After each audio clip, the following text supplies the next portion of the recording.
Do they sit in a room and say, yeah, we'll sacrifice the lives of 50,000 girls, effectively, over the next 5 decades to get this kind of information, to get not just information, get this leverage over people so that we can control what happens?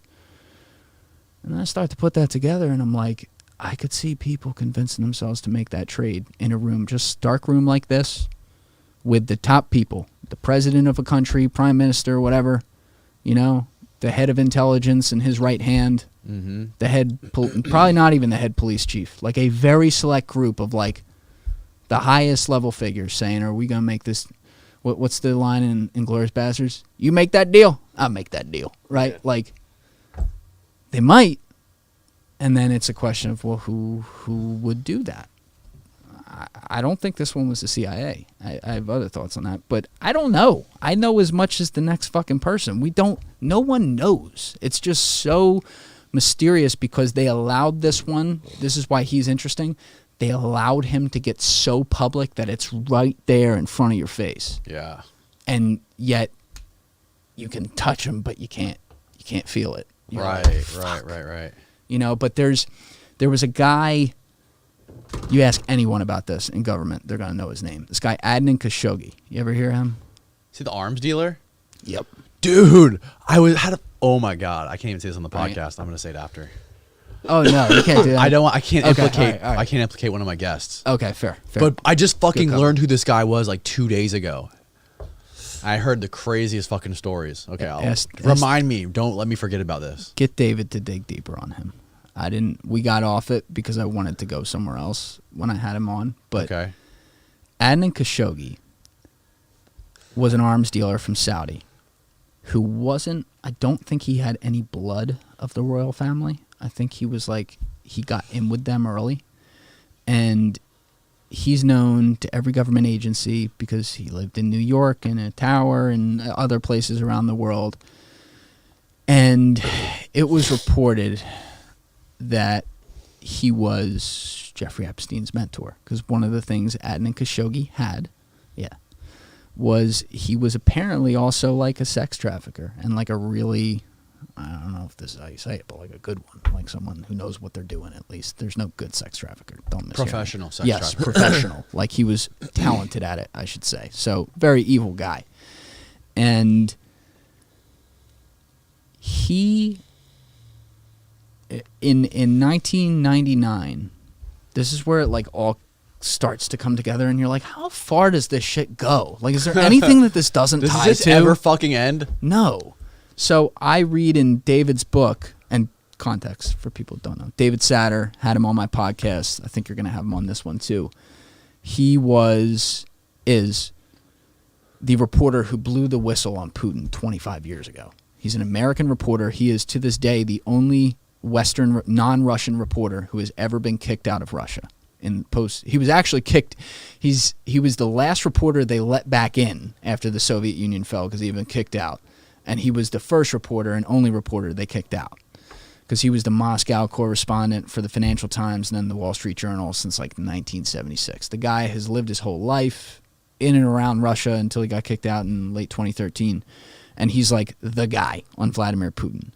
And the thing that he got on Putin, the first big story he broke on him that no one listened to, literally no one, in this country or anywhere, was that Putin rose to power in September 1999 by bombing a bunch of apartments around Russia, in Moscow and 2 other cities. And he killed hundreds of his own people.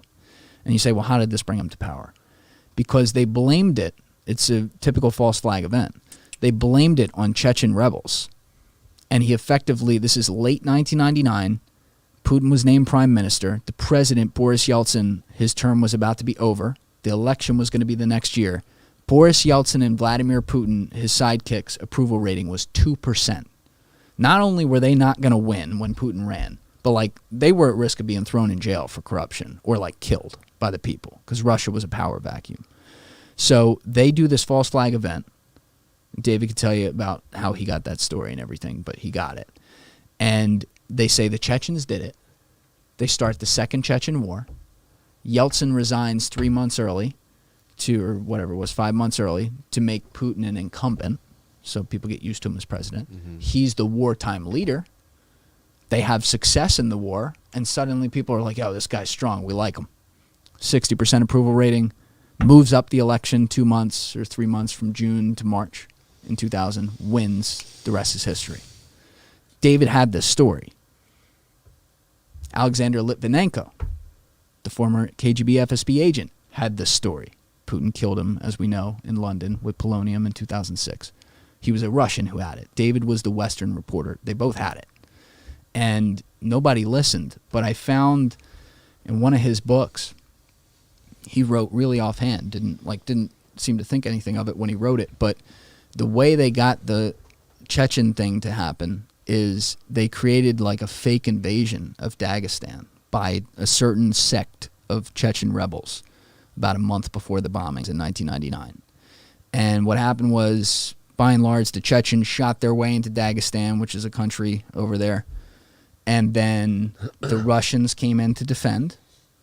And after a while, the Chechens basically just picked up their bags and they left. And as they left, the Russians didn't shoot them. They just let them leave, like nothing happened.